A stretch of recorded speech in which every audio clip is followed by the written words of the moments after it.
Ok, donc là, je vais écrire mon programme en Java. Donc, pour rappel, tout programme en Java commence par... le nom d'un programme en Java, c'est ça en fait.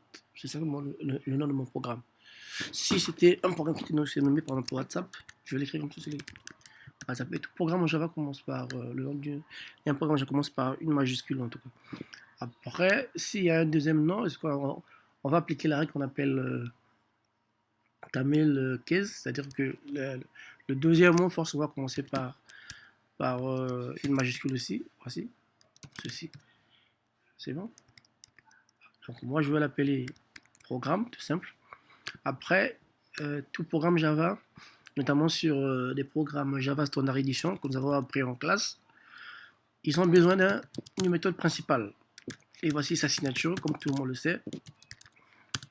C'est la première méthode qui va se déclencher lorsqu'on va démarrer le programme.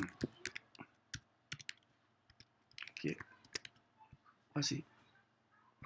Donc, je vais écrire le traditionnel programme.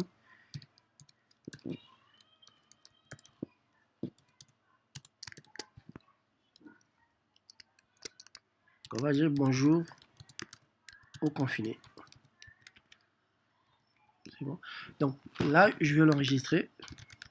Quand je l'enregistre, je vais au bureau, je cherche mon dossier Wabi.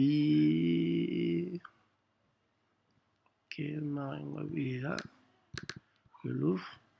Et le nom du fichier doit porter le même nom que celui de ma classe ou de mon programme Java.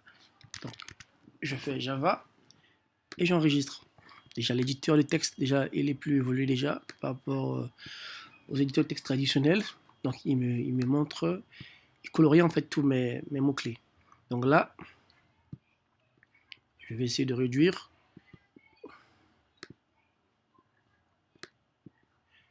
J'ouvre, non. J'ouvre le dossier Wabi, ok. Il est là. Voici le dossier Wabi. Donc là, j'ai fini d'écrire mon programme. C'est la première étape, c'est rédiger le programme. Donc, la deuxième étape consiste à compiler le programme. Donc, c'est ce qui se passe aussi au niveau des IDE. Donc, les IDE, ce qui font la différence, c'est que quand à tout moment quand j'écris le programme, il y a comme un programme, un service qui tourne derrière, qui invoque la compilation à la volée comme ça. Mais alors que quand j'ai écrit mon programme au niveau de l'éditeur de texte, c'est à moi, dès que j'ai fini mon programme, de le compiler. Après, s'il y a des erreurs, je vais les recorriger. Donc, avec l'IDE, on aura tendance, je montre un IDE par exemple,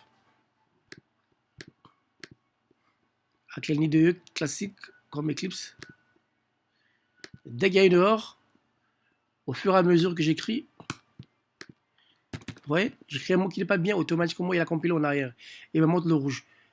Donc tout ça, ceux qui ont créé l'IDE comprennent comment ça fonctionne. Ils savent qu'ils vont invoquer les compilateurs en arrière-plan pour compiler le programme. Ok.